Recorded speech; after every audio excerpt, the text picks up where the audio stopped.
everyone. I'm Kathleen, and today Larry and I are here with Jenny Anglum. Hey, Jenny. Hey. Hi, Jenny. Hi. So Jenny, usually when we start these things, I try to think back to when we first met. And is it true that we met on the Diary of Anne Frank? Yes. And Larry, what year was that? Because you know everything. 2004. Yeah. There you go. Wow. Jenny was a new gal in town, and I remember sitting with somebody, and it's like, you know, since you weren't known yet, we just assumed that, oh, well, who's that? And it's like, oh, wow, she's good. Up. Yeah. First audition, you know. That's great. Yeah, I remember rehearsals, and I remember the three of us just loving the fact that we all had done it before. And I think that's what kind of brought us together in the beginning too. Like, what? You know? Yeah. So, yeah. That was so cool. That was so cool. I had played in high school. I had played Anne, and Larry, you had played Peter in high school, right? Right. 30 years before you. Right. Well, and I had played Margot. Okay. In college. Wow. Okay. So yeah. Well, great. Yay. So Jenny, when did you first get the acting bug? Well, I was thinking about this, and when I was a kid, we used to put on shows in my grandparents' basement all the time. That was like what we would do when we would go visit them.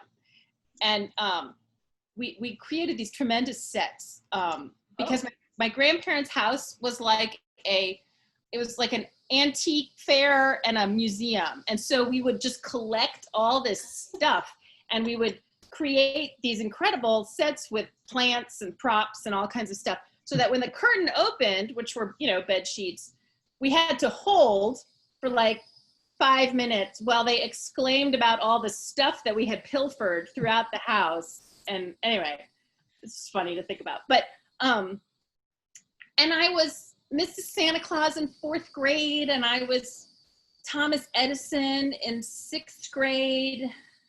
And those were big parts. But I mean, it was just like, that was just something, it was just part of who I was. But then in middle school, we had no drama in middle school. I was in band, and middle school was rough for me.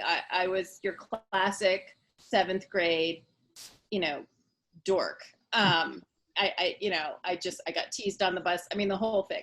Wow. And my 7th and 8th grade English teacher, Mrs. Campbell, she always, each quarter, one of the assignments was, whatever the theme was, we had to find a poem and recite the poem in front of the class. But she didn't want us to just recite it. She wanted us to perform the poem. And I remember it taking a little while to figure out exactly what she meant. But then sometime in 7th grade, I remember doing my poem, and afterwards she looked at me and she said, "You are an actress. You should do theater." And that was sort of like, and then I think, and I kind of credit her for pointing me in that direction, because I don't think I'd ever really thought about and I'd never had much access to theater.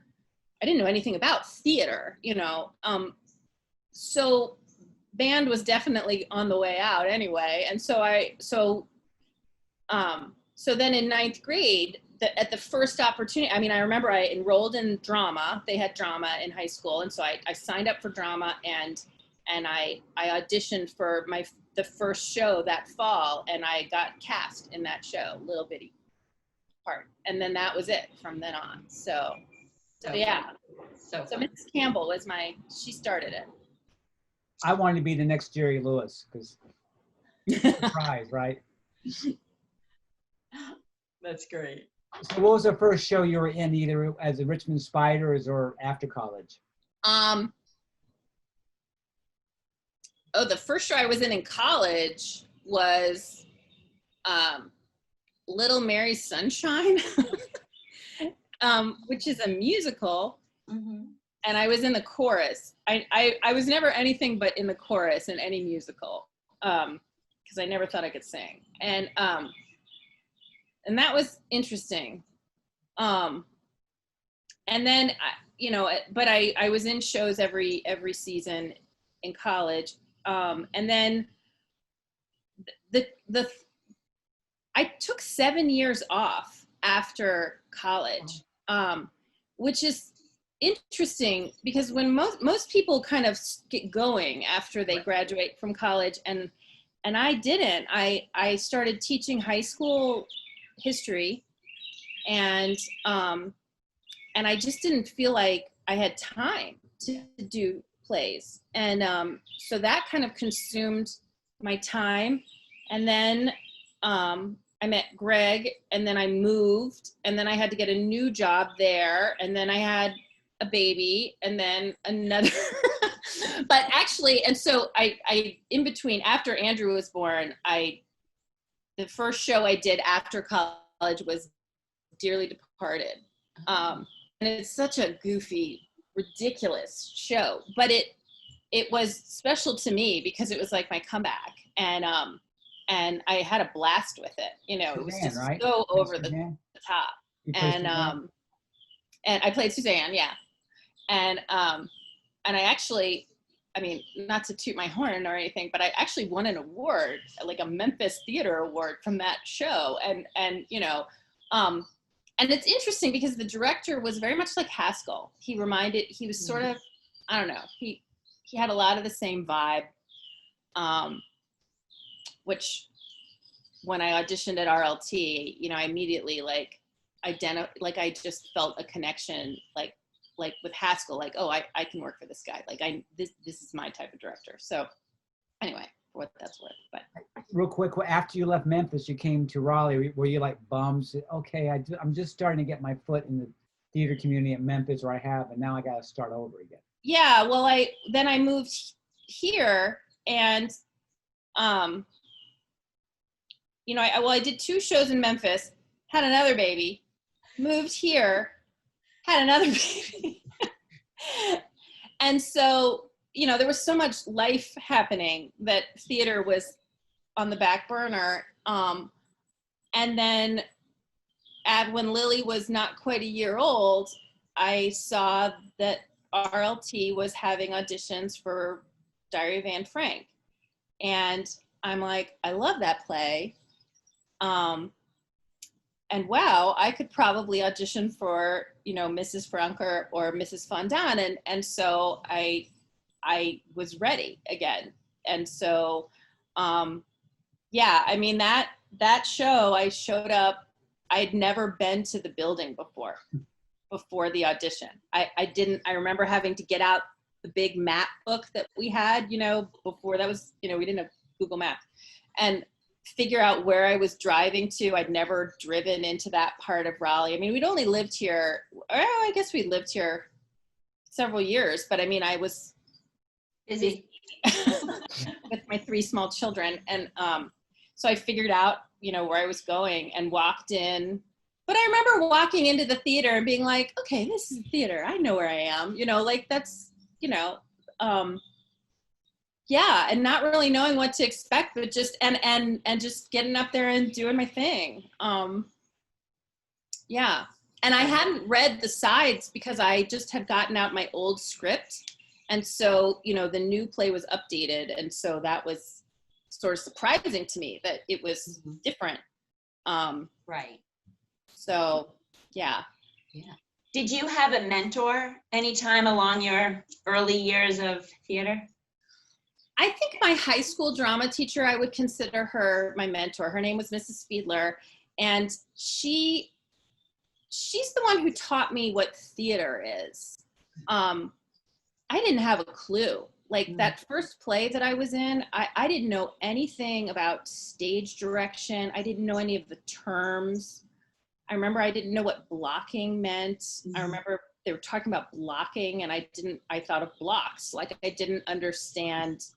I didn't know anything about stage direction, stage right, stage up staging. Yeah. Like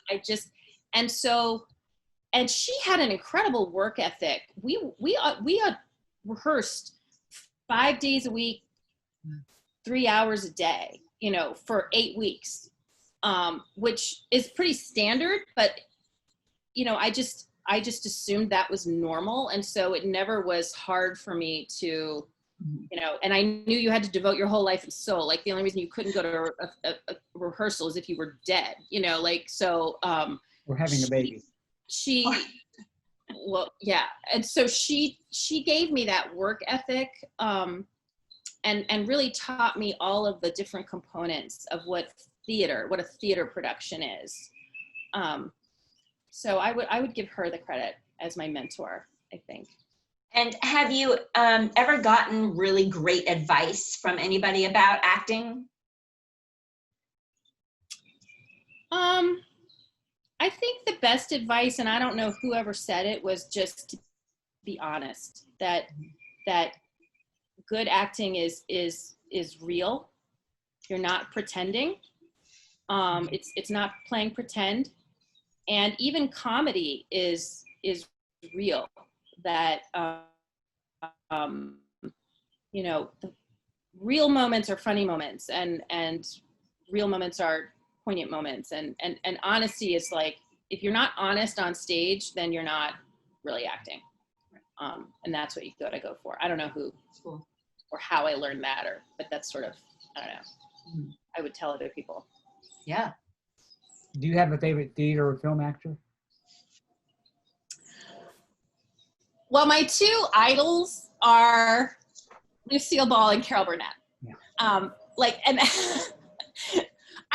I mean, and I like to think that watching the Carol Burnett show religiously as a child and watching the reruns of I Love Lucy every day that I was not in school, you know, because they were always on at 9 a.m.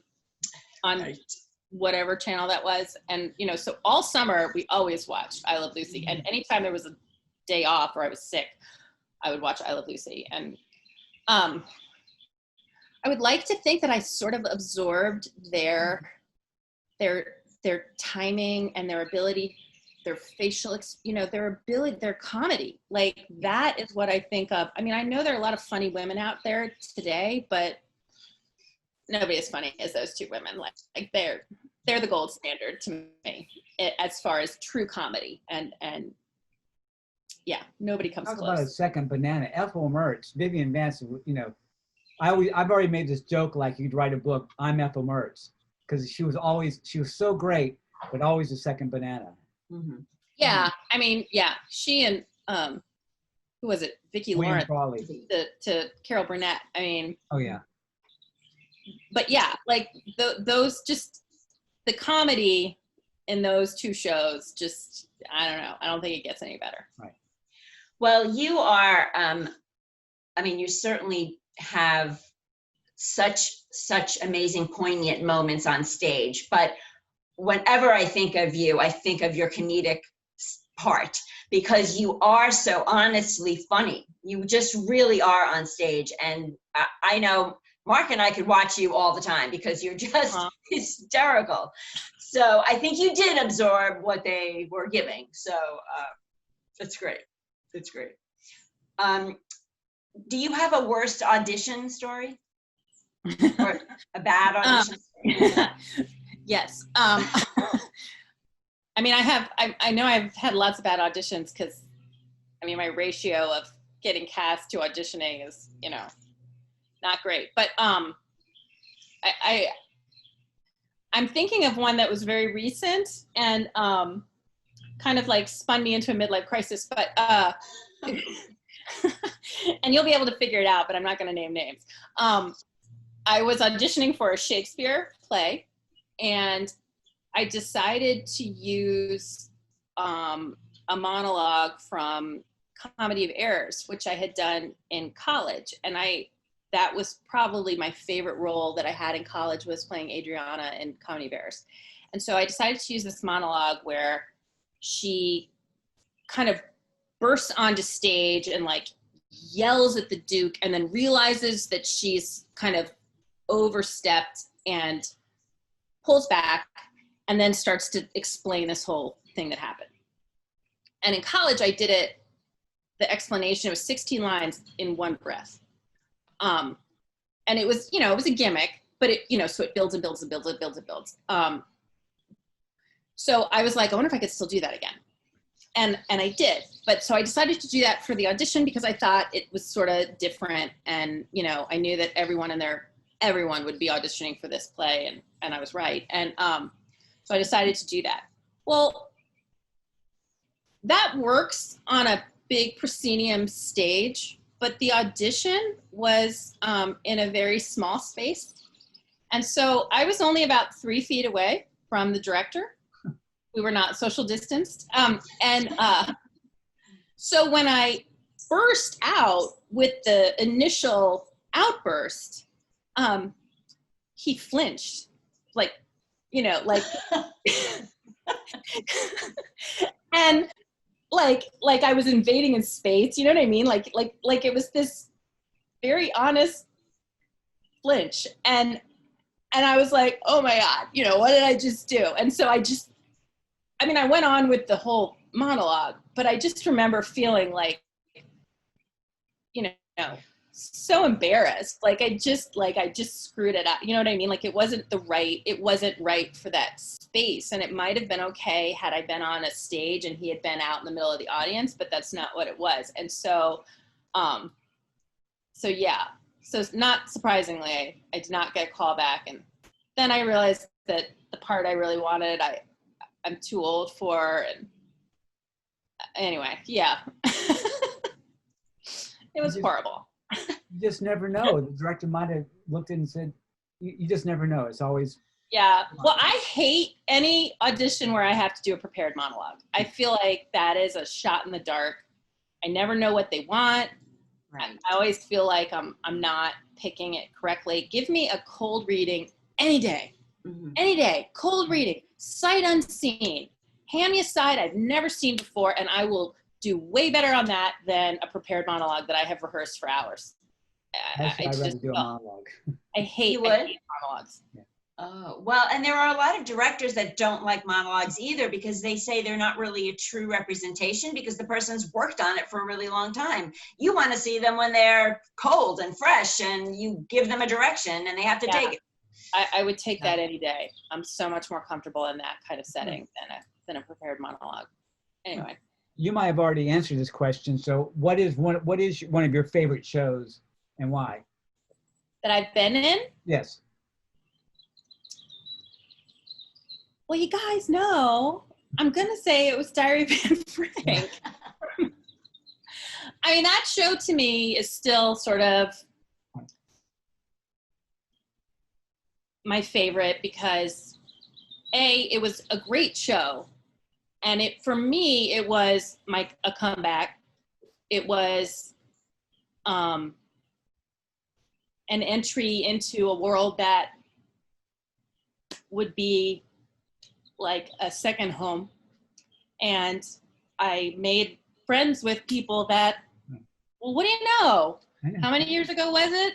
I mean, we just finished striking the set last week. I mean, 16 years ago, and here we are chatting, you know, and I just feel like that was, and even in the moment of it, not knowing what it would lead to and the doors that it would open, it was so fun. And I mean, and we talked about that, I think, how much we loved working on that show, even though the show was so like sad and depressing, that it was such a joyful time together. I mean, I like left skid marks on my driveway every night, peeling out like to go to rehearsal. Like I loved going to rehearsal. I was never bored. I was never like, this is a waste of my time. I loved every moment of that play. And I think part of it was because it was opening a door, and I knew that was so important to me after having all of my children and moving and having never been in that building before. And suddenly I was now a part of something that was so amazing. And I just remember feeling like I had won the lottery by getting cast in that show. I was so grateful. the whole time, and to this day still am. So yeah, and we had some great moments on that play too. I know. So Occasionally, this is so weird, I'll think about, what if I had not auditioned for that play? Because I really do think it sounds dramatic. It really did change my life and other people's lives. I wouldn't know either one of you. yeah. I just think of all the plays that opened up for me down the road. And I just think about, oh my God, just one play not getting cast in, could have made a big difference. Yeah. I mean, so that to me is it, without question. I mean, I've had some great moments in some comedies too, like just loved those, but that will probably always be the most near and dear. Is there a role you really want to play? You still want to play? I would love to play, I'm going to give away too much, but I would love to play Beatrice from Much Ado About Nothing, despite the fact that I think I've aged out. I've always loved that play. I've always wanted to be, I love Shakespeare, and that's the role I've always, if I could pick a Shakespeare role, that would be it. And then I would love to play one of the friends in Mamma Mia. Now, I'm age appropriate. So if that show ever gets in a lineup for production, I'm gonna find me a voice coach and work my butt off to try to be able to audition for that play so I can sing, because how much fun would it be to sing Dancing Queen? And Nancy Rich to direct. heck yeah. So, but I have a lot of work to do because I'm not a singer. So, well, you're not a trained singer. It doesn't mean you can't sing. Right. Yeah. So anyway, no, that's a goal. I would love, right, I'm 50 now, so I think I'm allowed to that's, in this next decade, shout out to any directors who wants to, do that show. That's right. Just put on your card, Bob Dylan can't sing, and no one throws him out. Well, I remember I was in Much Ado here in Raleigh with Carmen. Carmen directed it. It was in an arts gallery. We had to build the set every night and take it down. It was one of those, we got paid, but they split the money between, 30 of us or whatever, But it was such a great thing for me because I played Margaret, who was kind of like the loose woman. And I'd never been given a role like that. And I was so excited because, usually I'm the vanilla character or I'm the mother. And so I went, wait, really, me? So I had a blast. It was so much fun. It really was so much fun. So when you're on stage, what is the best type of actor to be on stage with? I would say it's someone who, I don't know how to put it.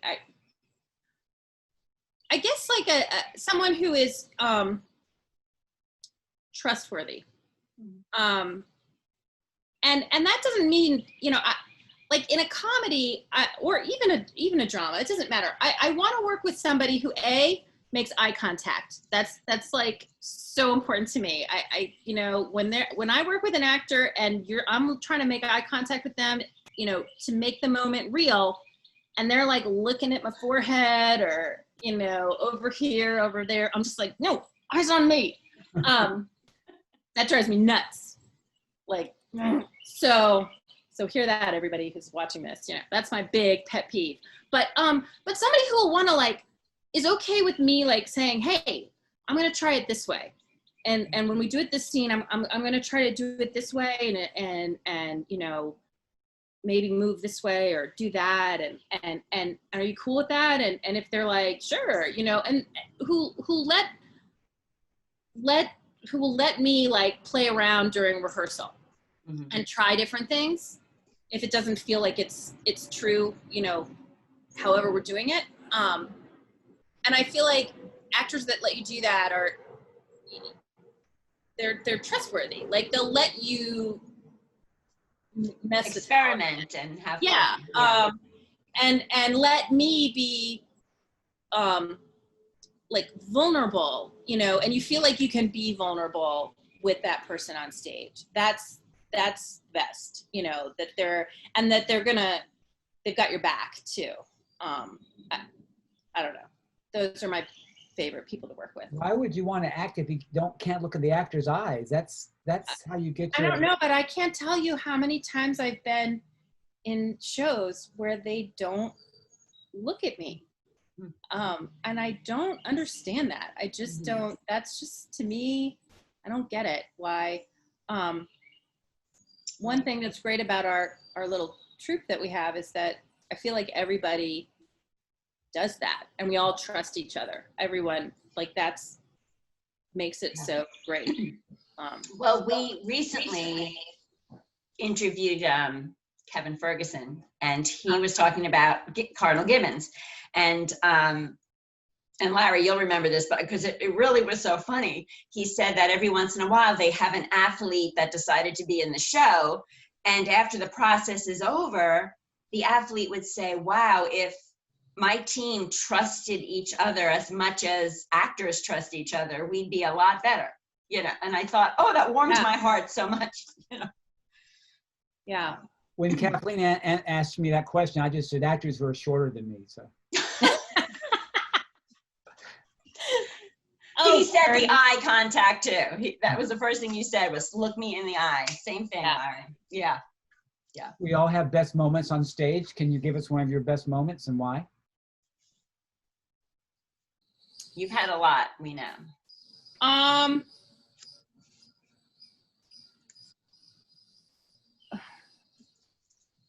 Well,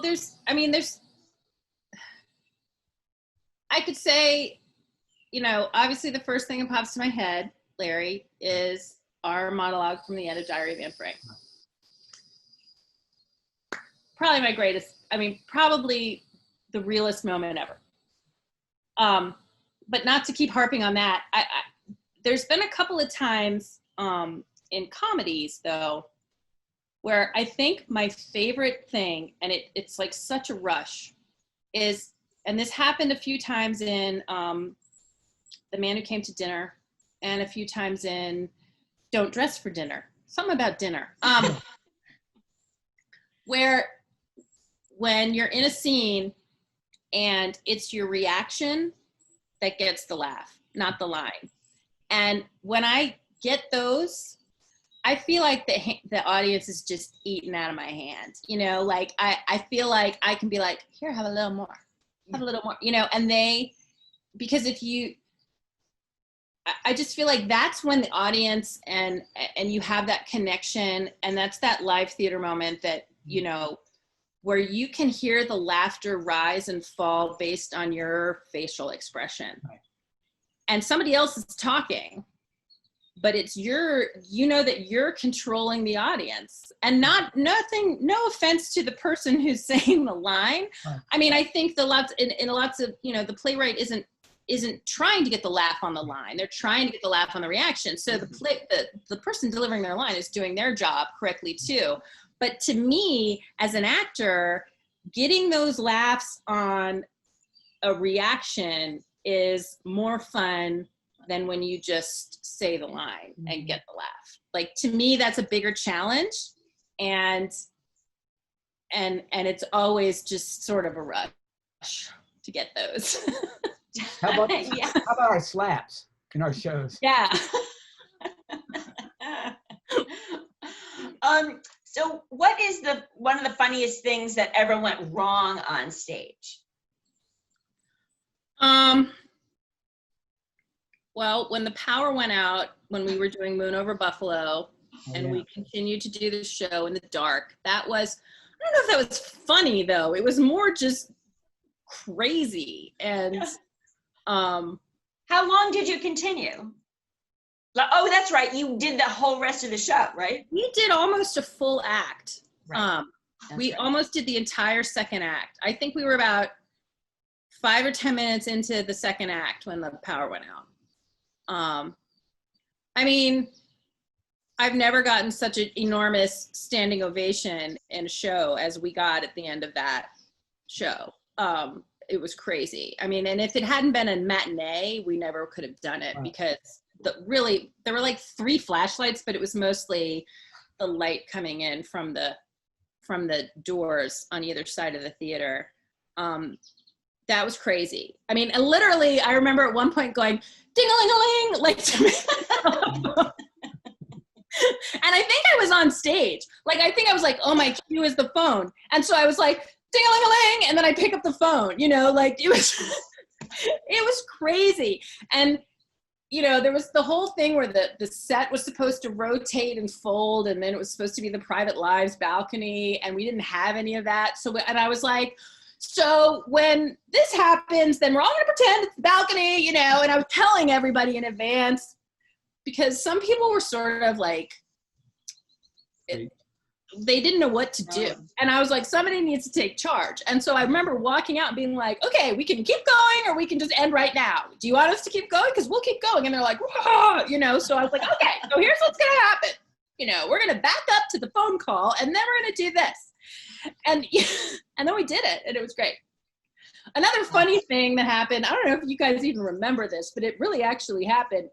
When we were doing Don't Dress for Dinner, and I was wearing the negligee and I had to enhance my physique in the negligee in order to fill it out properly.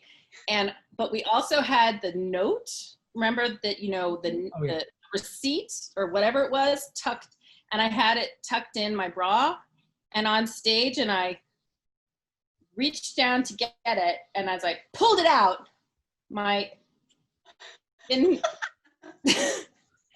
it went flying across the stage out into the wings. Oh my gosh. You guys even remember that? Larry, you were standing right there. I think, honestly, I don't think, Larry, you even saw it because it just was like whoosh, and it went flying out into the stage right wing.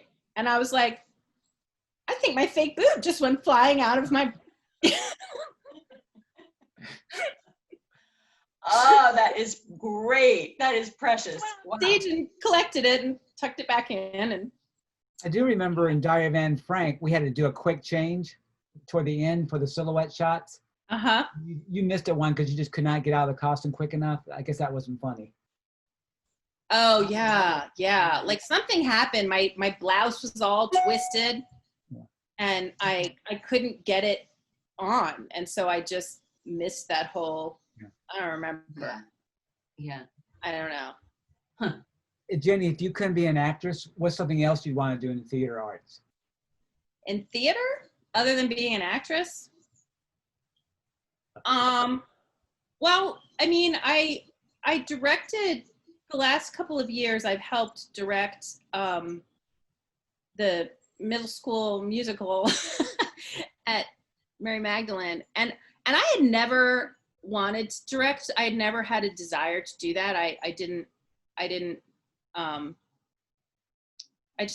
never felt like it was something I wanted to do. But I realized that you get the same rush directing that you do being on stage, that when you've helped create something and you see it on stage, what you have created and worked on, it doesn't matter if you're on the stage or not. Like the joy and the rush of it of it going well and pulling it off is as great as if you're on stage. And that's made me realize that, oh, directing is pretty cool. So, and a lot of work, a lot more work. So I don't know if that's something that would be in my future to direct some more, but maybe. I thought you were going to say set design and go back to your grandparents' house and build up all those. No. And costuming, I mean, I know that I know how, but I don't want to do that.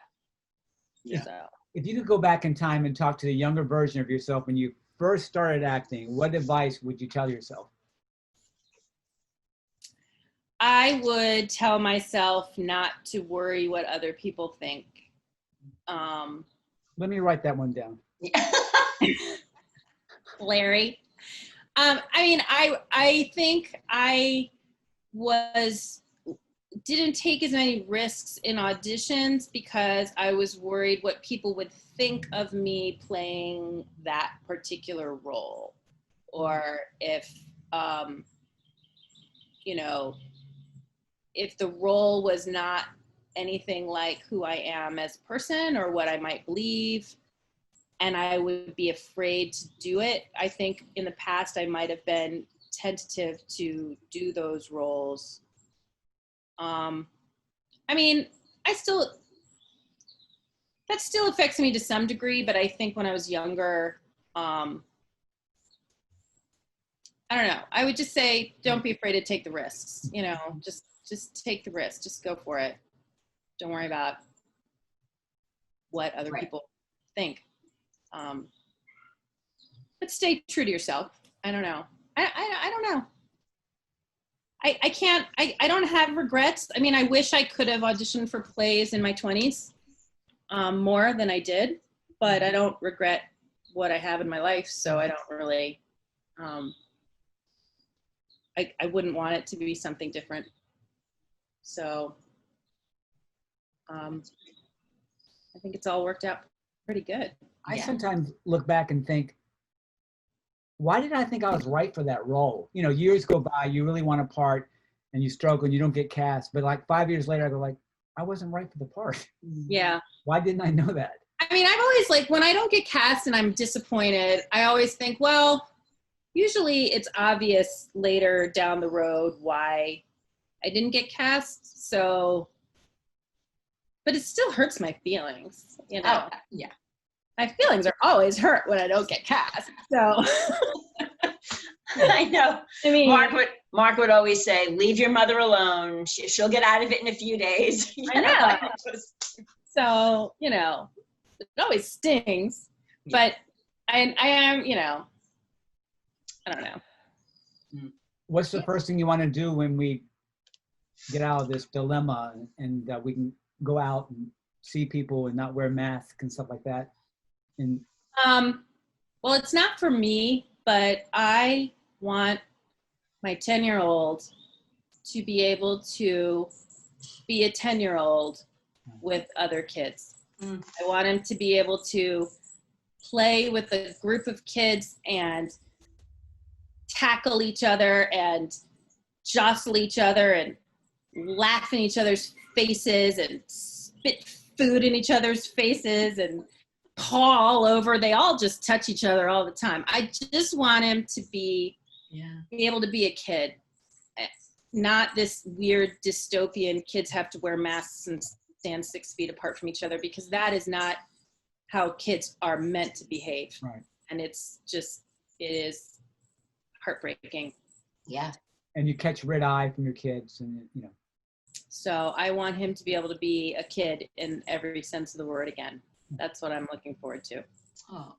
So. Yes. Yeah. Yes. it's a great answer. Well, this has really just been so much fun, and it's always exciting to hear, other people's point of views of things. And I literally had tears in my eyes when you were talking about Daria Van Frank, because that was such a big part of our lives, and it was so deep, and you were distraught when you left there, even though you enjoyed who you were doing it with. I just remember that heaviness of, wow, we are telling this such important story. So you kind of brought all that back. So that was lovely. Thank you. But thank you so much. Yeah. I look forward to seeing you in person. I know. And yeah. But take care of yourself. And thank you, Larry. Okay. And we'll see you soon, hopefully. Okay. Bye-bye. Bye.